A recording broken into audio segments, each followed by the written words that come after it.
Siyabingelela-ke, siyabingelela emhlabeni wonke jikelele emagumbini amane omhlaba. Sinibingelela nje namhlanje sisekhaya kudokotela uSpikile. Le kwaMhlabi iyalingana lapha atholakala khona ekhaya lapho inde esebenzele khona. Sizocela-ke nakumkhulu udokotela ukuthi abingelele isizwe. Siyabingelela wonke umuntu nje owazi uDr Sibhikile nomuntu ongamazi uDr Sibhikile kuphi nakuphi umuntu la ekhona khona, siyambingelela, sanibona nonke. Hhayi, sibonge dokotela. Cha mkhulu, ngaphandle nje kokupholisa amaseko namhlanje, sizofisa nje kube khona udaba mhlampe esizokhuluma ngalo luzokwazi ukuthi mhlampe lilekelela abaningi ngoba izinto lezi ezihlupha abantu abaningi. Kukhona into omkhulu okuye kukhulunywe ngayo la, kuthiwa khona lento okuthiwa umdliwa noma mhlampe sithi amanzi amnyama. Sizocela nje udokotela mhlampe ake sibeke lapho mhlampe naphinde sikhanyisele ukuthi umdliwa into kanjani, uma umuntu mhlampe umthelela omubi kumuntu, mhlawumbe makudinga ukuthi umuntu asizakale usizakala kanjani.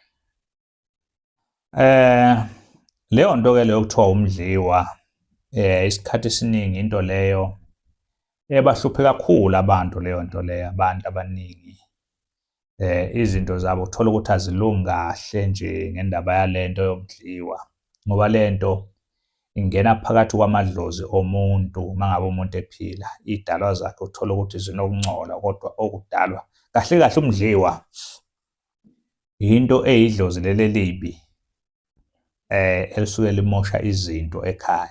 Idlozi leli esuke liyispoki ekuyilona leli esuke limosha ekhaya. Uthola ukuthi lelo dlozi idlozi elivala inhlanhla yomuntu.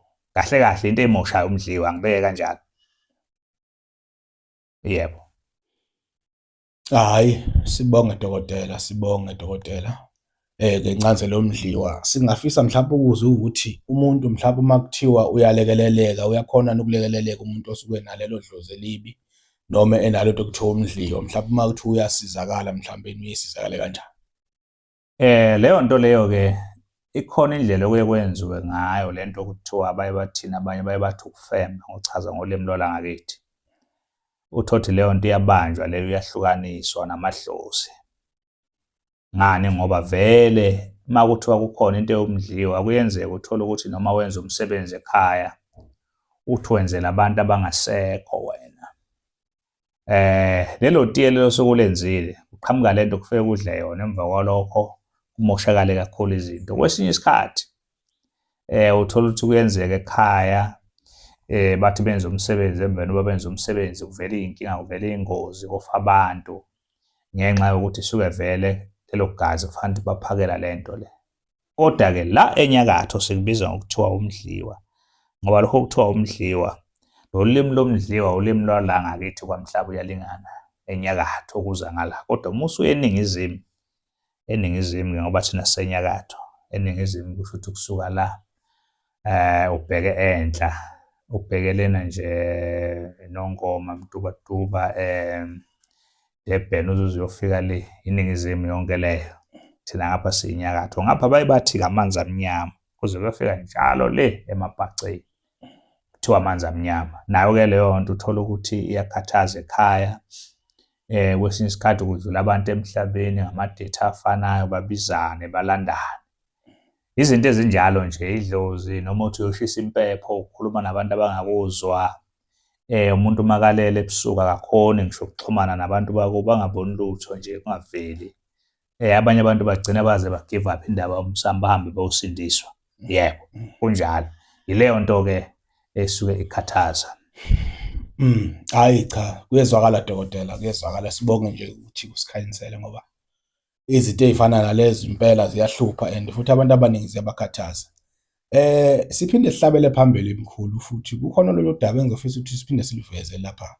Kuye kukhona futhi nalesi simo salento ekuthiwa umuntu uganiselwe isilwane noma ubelethise isilwane. Into futhi lezi ey'hambe zibahluphe kakhulu abantu. Into ekanjalo mkhulu uma sekuthiwa isivele kumuntu noma uma kuthiwa into ekhona, iyisimo sento kanjani? Ya, isilwane sikhona impela isilwane, kodwa iy'lwane-ke lokho kuthiwa iy'lwane. Olunye ulimi kuye kuthiwa udikoloshe. Makuthiwa udikolosha nje into leyo ekwazi ukungama wena njengoba wena umuntu wesilisa nje uthole ukuthi wena uthola lokho komfazi. Mangabe uwumuntu wendoda umuntu wesifazane uthola kuyindoda. Lento ke lena yakungama uthola ukuthi kwakhela isichitho, imosha izinto zakho, ikuxabanisa nomuntu othandana naye ngoba phela naye isuke ifuna kubusa yona isikhwela angithi isuke kuyindoda.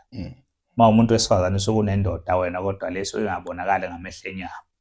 Uthola ukuthi uyibona ebusuku mase iqhamuka uthothi seyiqhamuka izokulala yenza in kanjalo noma umuntu wesilisa. Khona namanje nje abanye uthola ukuthi akaganiwe ngenxa yokuthi vele unayo umfazi. Kodwa lo mfazi ongabonakala ngamehlo enyama. Uvela ngamaphupho kwebusukelele. Into enjalo leyo kahle kahle. Into kodwa leyo kakhulu yakhiwa abathakathi. Kunjalo nje. Makukhulunywa ngokuthi nje unesilwane, mayithi umuntu unesilwane isuke kusho ukuthi ukhona umuntu ahamba naye osuke vele ephila empilweni yakhe kodwa uthola ukuthi akabonakali ngamehlo enyama. Kunjalo. Hayi. Kuyezwakala dokotela, kuyezwakala. Hayi, khomba ukuthi izinto zilikhulu kakhulu makuthi kanti kunezinto eziphinde ikhando efana naleso. Kodwa ke asithembe dokotela mhlambe uma ngabe umuntu enesimo esifana naleso uyakhona ukuleleleka ukuthi asizakale mhlambe. Lezo zinto lezo ziyasuswa kumuntu. Ake ngithi sona isilwane nje siyasuswa kunendlela yakhona. Esuswa ngayo isilwane. Kodwa kubalulekile ukuthi kuhlole ngoba omunye umuntu uyasho ukuthi unesilwane kanti usho kunomntwana owaphuphuma kuye mhlambe omfana. Lo mntwana ekhulu ezeze bemdala lo mntwana mase emdala kanjalo lo mntwana useyindoda. Omunye uthola ukuthi wayekade ethandana nomuntu lo muntu lo behlukana mase ekhamba isikhathi eside behlukene eshone lo muntu ithunzi lakhe vele likhona kulo muntu lo. Vele mase evela kuyena ebusuku vele sezofana nesilwane.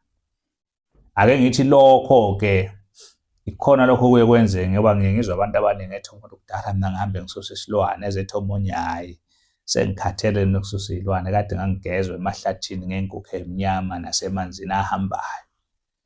Lokho ke kudala yini na isuke mhlawumbe uthola ukuthi lowo muntu lo dokotela wesintu ayofika kuye efike ngaboni la mayibheka kulezi ibhopolo zakhe ukuthi lo muntu uphethwe isilwane esiqhamuka kanjani. Leyo nto kodwa nje khona into eyisuswayo. Zikabili indlela zakhona kuyaba ukuthi umuntu othile obekade ephila nje okhona kuyithunzi. Khona ithunzi lesilwane bese kuba khona isilwane ngqo. Lezi zinto zisuswa ngendlela engafani. Ziyasuswa ke lezi zinto kumuntu mayiphila. Yebo. Hayi, kuyezwakala dokotela. Cha sibonga nje kakhulu ukusikhanyisela uphinde usihlukanisele phakathi kwezimo zezinto ezifana nalezi. Sithembe ukuthi kuzwakele nje ubudokotela echaza kubo bonke ababukelana abalalele. Mawukhona abafisa ukuthi udokotela mhlambe abalekelele ezintweni ezifana nalezo. Sizocela nje dokotela sesivala kodwa singakavali mhlambe usiphe izinamba zakho nanendlela futhi ama direction ukuthi manje babekwenzeka befuna ukufika bezosizakala kudokotela beza kanjani.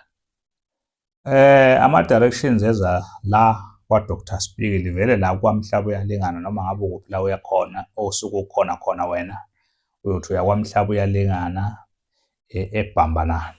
UyaKwaMhlaba uyalingana eBhambanana uvele uwele iJozini Dam mangabe ubheka eBhambanana bese uyofika kuphi esitobhini okuthiwa kusemathayini. Yikho lapho etholakala khona uDr. Spigili. Uma ufika emathayini lapho wehla khona ke ungene ngomgwaqo lapho right kuya ngokuthi uqhamuka kuphi kodwa nje khona umgwaqo ongena ngawo right mangabe usemathayini ungene uye kwa Dr. Spigili. Makuwukuthi kanjani ngoba khona kuyibanganyana uma usuka emathayini nakhona la kwa Dr. Spigili ke sithatha imoto la sikuhlangabeze makuwukuthi wena mhlawumbe uhamba ngama-hike eyokuthatha khona lapha esitobhini. Bese ke sikhuluma ngani manje ngenamba zocingo.